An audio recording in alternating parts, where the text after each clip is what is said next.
దశాంతలు కూడా జరుగుతున్నాయి, గ్రహాలు కనిపించడం కానీ, వాతావరణంలో మార్పులు కానీ. సో పర్యావరణంలో ఏమైనా మార్పులు రావచ్చా? ఈ స్మైలీ మూన్ వల్ల ఎలాంటి ప్రభావం పర్యావరణం మీద ఉండబోతుంది? పర్యావరణంలో మార్పులు అంటే ఇప్పటికే మనకు చాలా మార్పులు జరుగుతూ ఉన్నాయి.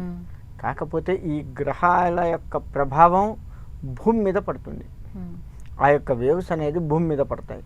పడినప్పుడు భూమిలో ఒక రకమైనటువంటి శక్తి పుంజుకొని వస్తుంది.